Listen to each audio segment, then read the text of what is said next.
Hi viewers, உங்களுக்கு நான் பிரண்டை செடி வந்து ஒரே பக்கெட்டில் எப்படி வளர்க்கலாம், ஒரே பக்கெட்டில் நிறையா செடி வளர்க்கலாம் அப்படின்றது உங்களுக்கு நான் வீடியோவில் போட்டிருக்கேன். ஆனால் பிரண்டை செடி வந்து பெரிய பக்கெட்டில் தான் வளரும் அப்படின்னு கிடையாது. ஸ்மால் பிளாஸ்டிக் கவர்லையும் கொஞ்சம் மண் போட்டு வளர்க்கலாம். அது எப்படி போட்டு வளர்த்துருக்குன்றதையும் உங்களுக்கு நான் அந்த வீடியோவில் போட்டிருக்கேன். இந்த வீடியோ உங்களுக்கு பிடிச்சிருந்தா எனக்கு லைக் பண்ணுங்கள், கமெண்ட் பண்ணுங்கள். என்னோடய சேனல் பிடிச்சிருந்தா சப்ஸ்கிரைப் பண்ணுங்கள். ஓகேங்களா? Thank you, bye bye, see you. அப்புறம் உங்களுக்கு வந்து பிரண்டை செடி வந்து எப்படி க்ரோத் ஆகும் அப்படின்னு நிறையா கேட்டிருக்காங்க. அது க்ரோத் ஆகிறதுக்கு வந்து உங்களுக்கு ரொம்ப சன்லைட்லாம் தேவையில்லை. ஆல்ரெடி நார்மலான நிழல் இருந்தாலே போதும். நான் வச்சுருக்க குட்டி பிளாஸ்டிக்கில் கொஞ்சம் மண் போட்டு தான் வச்சுருக்கேன். பிரண்டை எவ்வளோ அழகாக வளர்ந்துருக்கு, லென்த்து வந்திருக்குது, நீங்களே வீடியோவில் பார்ப்பீங்க. நான் நிழலில் தான் வச்சுருக்கேன். ஓகேங்களா? நிழலில் வச்சது எப்படி வளர்ச்சி ஆகிருக்கு அப்படின்றதையும் நீங்கள் வீடியோவில் பாருங்கள். ஓகே.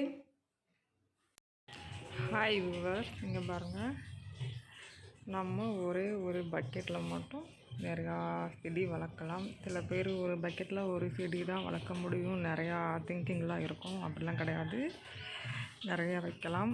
அது ஒரு பிரச்சனையும் வராது. இங்கே பாருங்கள், நான் என்னென்ன செடி வச்சுருக்கேன்னு பாருங்கள். பிரண்டை செடி வச்சுருக்கேன், அப்புறம் மணி பிளான்ட் வச்சுருக்கேன், மருதாணி வச்சுருக்கேன், தக்காளியும் வச்சுருக்கேன். பாருங்கள், ஒரு பக்கெட்டில் இவ்வளோ செடி வச்சுருக்கேன் பாருங்கள். நாயிரவி செடியும் வச்சுருக்கேன் பாருங்கள்.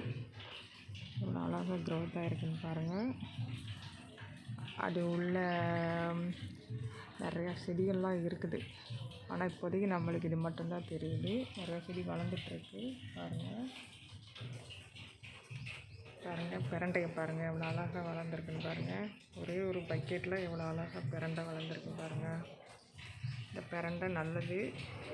இந்த பிரண்டையோடைய டிப்ஸு உங்களுக்கு நான் போடுறேன், அந்த குக்கிங்கில் போடுறேன். நான் வந்து என்னோடய வீட்டு பிரண்டையை தான் நான் யூஸ் பண்ண போகிறேன். பாருங்கள், தக்காளி செடி, தக்காளி லீவ்லாம் பார்த்திங்களா? தக்காளி லீவ் நிறைய, அந்த இலையெல்லாம் நிறையா பறிச்சிருக்கேன். பறித்து நிறையா இது பண்ணியிருக்கேன். அதை பறித்து ஒரு ட்ரீட்மெண்ட்டுக்கு யூஸ் பண்ணுவேன். பாருங்கள், அதையும் நான் உங்களுக்கு சொல்கிறேன்.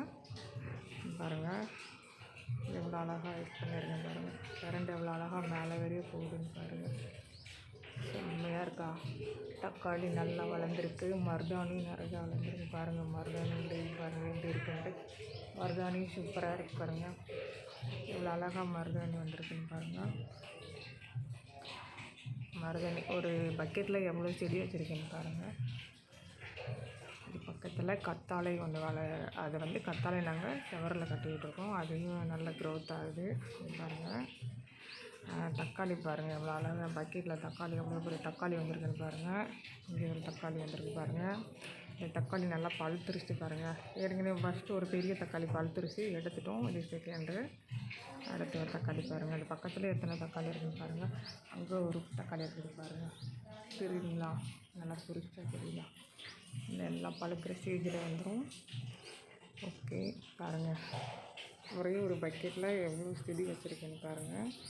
இந்த பக்கெட்லாம் உங்கள் வீட்டில் இருக்கிறது தான் ஆல்ரெடி. அது கொஞ்சம் டேமேஜ் ஆகிடுச்சா நீங்கள் கீழே போட வேண்டாம். இந்த மாதிரி யூஸ் பண்ணிக்கோங்க, உங்களுக்கு நல்லா யூஸ்ஃபுல்லாக இருக்கும். நீங்கள் தொட்டி வாங்க வேண்டிய அவசியம் இல்லை. மேக்ஸிமம் பிளாஸ்டிக்கில் போடுறது நல்லா க்ரோத் ஆகும் மண் தொட்டியை விட. ஓகே, பாருங்கள்,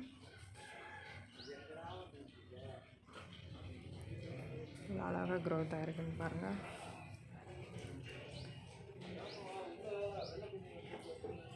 பாருங்கள், தக்காளி எவ்வளோ அழகாக பழுத்துருக்குன்னு பாருங்கள். பார்க்குறதுக்கு ஆசையாக இருக்குது பாருங்கள். நான் இது அப்படியே ரிமூவ் பண்ணி வச்சுட்டாலும் உங்களுக்கு வீட்டில் போட்டோன்னே பழுக்க ஆரம்பிச்சிடும்.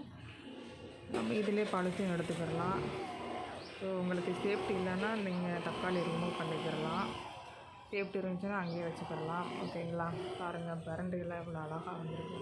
இந்த பிரண்டை எடுத்து தான் நான் உங்களுக்கு வந்து நான் குக்கிங்லாம் சொல்லிக் கொடுக்க போகிறேன். பிரண்டை துவையல் எப்படி பண்ணுறதுன்ட்டு. நிறையா பேர் ஒரு ஒரு வித்தியாசமாக பண்ணுவாங்க, அந்த மாதிரி பண்ண வேண்டாம். பாருங்கள், இங்கே பாருங்கள், இது வந்து பார்த்திங்களா, அது நிறையா மண் போட்டால் தான் செடியெல்லாம் வளரும்னு சொல்லுவாங்க. நான் பாருங்கள், உங்களுக்கு ஃபஸ்ட்டு வீடியோவில் சொன்ன மாதிரி தான் ரோஸ் செடி சொன்னேன் பார்த்திங்களா, அது மாதிரி தான். அது கூட நான் குட்டி பக்கெட்டில் போட்டிருக்கேன், சின்ன பக்கெட்டில் போட்டிருக்கேன். அது நல்லா தெளிவாக தெரியும். நான் வெறும் பிளாஸ்டிக் கவரில் கொஞ்சோண்டு மண்ணில் நான் பாருங்கள் ஆனியனில் போட்டிருக்கேன் பாருங்கள். ஆனியன் வந்து நான் எதுக்கு நான் போட்டிருக்கேன் அப்படின்னா, இது ஒரு வகையான ட்ரீட்மெண்ட்டுக்காக போட்டிருக்கேன். இந்த ஆனியன் ரிசல்ட்டு நான் உங்களுக்கு சொல்கிறேன் நான் நெக்ஸ்ட் வீடியோவில். இப்போ பாருங்கள், இதுலேயும் பிரண்டை வச்சுருக்கேன் பாருங்கள். லைட்டாக பிச்சு தான் வச்சேன். எவ்வளோ பெரிய க்ரோத் ஆகிருக்குன்னு பாருங்கள். இவ்வளோ லைனாக க்ரோத் ஆகிருக்குன்னு பாருங்கள்.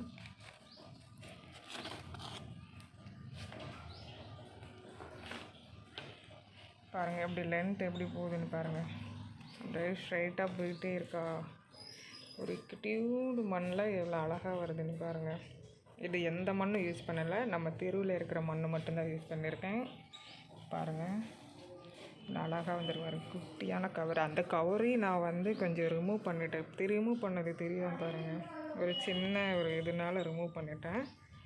அது கொஞ்சம் பாருங்கள், அந்த ஆனியன் வேர்லாம் தெரியுதான் பாருங்கள்.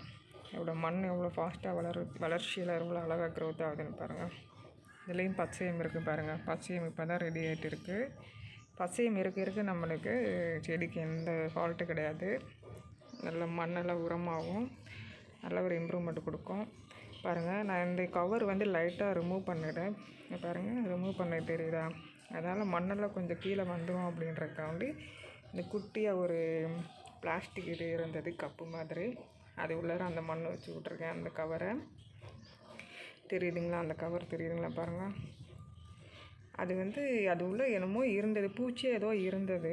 இது மலைக்கு ஏதாவது விழுந்திருக்கும் இல்லையா, அந்த டைமில் நான் ரிமூவ் பண்ணி விட்டேன்.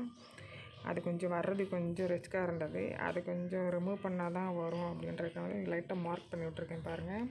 அதனால் அந்த மண்ணெல்லாம் கீழே கொஞ்சம் கீழே வந்த மாதிரி இருந்தது. சரி, அந்த மண்ணில் கீழே போகாமல் இருக்கணும்ல, அதனால் இந்த குட்டியான ஒரு இது வச்சுருக்கேன் பாருங்கள். ஒரு பிளாஸ்டிக் பாக்ஸ் மாதிரி ஒன்று வச்சு விட்ருக்கேன் பாருங்கள். ஒரு குட்டியான பிளாஸ்டிக் பேக்கில் செகண்டாகவும் வளர ஆரம்பிக்குது பாருங்கள். எவ்வளோ அழகாக க்ரோத் ஆகுதுன்னு பாருங்கள்.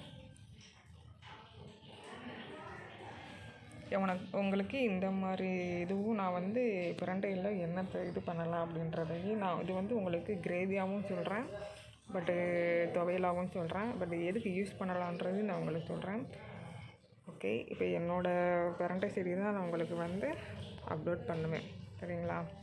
எங்கள் வீட்டில் இருக்க பிரண்டை செடி தான் நான் உங்களுக்கு சொல்ல போகிறேன். பாருங்கள், நான் வெளியே எங்கேயும் வாங்கலை, நான் வீட்டிலே வளர்த்து உங்களுக்கு நான் குக்கிங்கில் பண்ணி காமிக்க போகிறேன். ஸோ நான் வளர்ந்த விதங்கள், ஸோ இந்த மாதிரி வளர்த்த ஒரு சிம்டம்ஸ்லாம் உங்களுக்கு காமிக்கணும் இல்லையா, அதனால தான் இப்போ நான் காமிக்கிறேன். ஓகே, பாருங்கள் சூப்பராக இருக்கா?